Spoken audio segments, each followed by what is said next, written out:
हमारे साथ हमारे सहयोगी मनोज वर्मा बरेली से इस वक्त हमारे साथ मौजूद हैं। जरा उन्हीं से जानते हैं। मनोज, बताइए जरा किस तरीके से बुलडोजर वाला एक्शन आगे बढ़ते हुए देख रहे हैं? जी बिल्कुल, देखिए जिस तरीके से ये पूरी हिंसा जो है सामने आई थी और उसके बाद पुलिस ने लगातार इसमें कार्रवाई की। तौकीर रजा को तो गिरफ्तार किया ही, साथ ही साथ इसके अलावा तमाम और उन लोगों को गिरफ्तार किया जो इस पूरी हिंसा के अंदर शामिल थे। अब उन्हीं लोगों के घर पर जो है बुलडोजर का जो एक्शन है वो लिया जा रहा है, यानी कि जो हिंसा में शामिल लोग थे, जो उपद्रवी थे और जिनका घर गलत तरीके से बना हुआ है, उनके ऊपर अब ये बुलडोजर एक्शन हो रहा है। और ये बरेली को दहलाने की और माहौल बिगाड़ने की साजिश बड़ी और गहरी थी मनोज?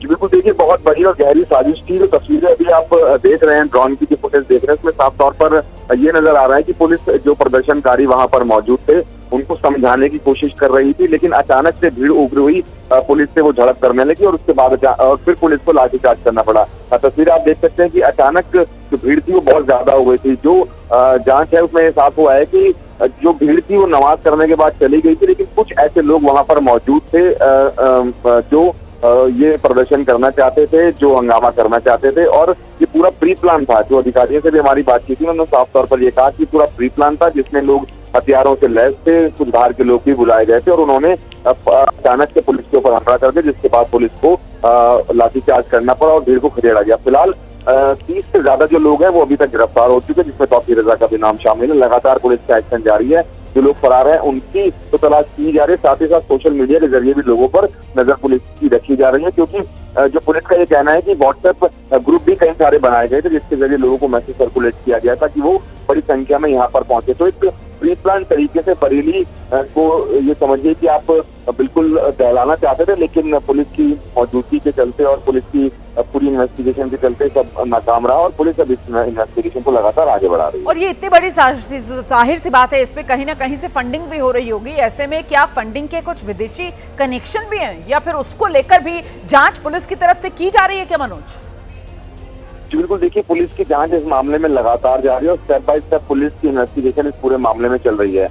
एसआईटी इस मामले के अंदर पुलिस की बनाई गई है। 10 लोगों की एसआईटी की टीम है, जिसमें सभी को अलग अलग टास्क दिया गया है। हर किसी को अलग टास्क है, यानी कि एक टीम जो है सीसीटीवी फुटेज, वीडियो फुटेज को देख रही है। इसके अलावा एक टीम का जो काम है सिर्फ सर्विलांस का काम है, यानी कि जो नंबर उस वक्त एक्टिव थे, कौन से भारी नंबर एक्टिव थे, उनको देख रही है। इसके अलावा जो लोकल इनपुट है उसके ऊपर एक टीम काम कर रही है। तो अलग अलग तरीके से जो टीमें हैं वो इसमें काम कर रही है और एक टीम को ये भी काम दिया गया है कि क्या जो लोग अकाउंट के अंदर किसके अकाउंट में कितने पैसे थे जो लोग गिरफ्तार हुए हैं। तो एक एक स्टेप बाय स्टेप इन्वेस्टिगेशन आगे बढ़ रही है। बिल्कुल, आप जैसा कि कह रहे हैं कि हो सकता है आगे आने वाले दिनों में ये भी जानकारी सामने आए कि इस हिंसा को भड़काने के लिए फंडिंग भी की गई हो। बहुत शुक्रिया मनोज वर्मा इस तमाम जानकारी के लिए। देखिए, बरेली हिंसा को लेकर ये तमाम बड़ी खबरें हैं जो अब एक एक करके सामने आ रही हैं और बरेली में हुए दंगे के पीछे बिहार, बंगाल, यहां तक का कनेक्शन सामने आया है। इसका खुलासा खुद पुलिस की तरफ से किया गया है। बरेली में बवाल पर पुलिस ने यह नया खुलासा किया है। बवाल में बिहार, बंगाल के लोग शामिल थे। डीआईजी बरेली रेंज अजय कुमार साहनी की तरफ से यह बयान दिया गया है। बिहार, बंगाल से भी गिरफ्तारियां की हैं। हिंसा में आसपास के जिलों के लोग भी शामिल थे। यह हिंसा अचानक नहीं हुई, यह हिंसा सुनियोजित थी। पोस्टर, बैनर जैसी चीजें पहले से ही तैयार रखी गई थी।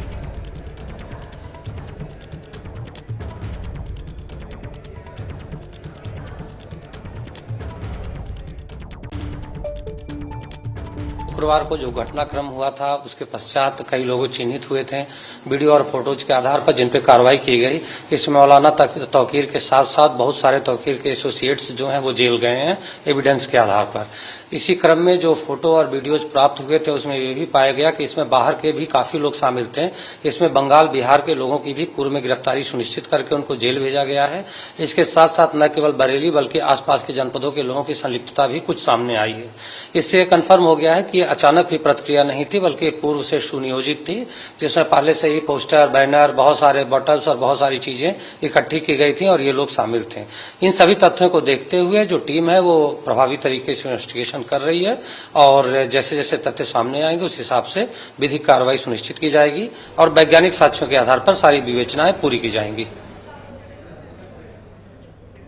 देखिए, शुक्रवार को बरेली में हुए बवाल के बाद पुलिस का ताबड़तोड़ एक्शन अब जारी है। 56 लोगों की गिरफ्तारी हो गई है। बुलडोजर वाला एक्शन भी अब शुरू हो चुका है। खबर है कि बहुत जल्दी मौलाना तौकीर के करीबी नफीस की जो अवैध मार्केट है, जो उसने वक्फ की जमीन पर कब्जा करके बना रखी है, वहां पर भी बुलडोजर चल सकता है। कल दोपहर ही नगर निगम ने इस अवैध मार्केट को सील कर दिया था। आरोप है तौकीर के करीबी नफीस ने यह मार्केट वक्फ की जमीन पर बनाई है और साथ ही नगर निगम का जो नाला है उस पर भी अवैध रूप से दुकानें खड़ी कर दी हैं। इन पर भी बुलडोजर वाले एक्शन की तैयारी है।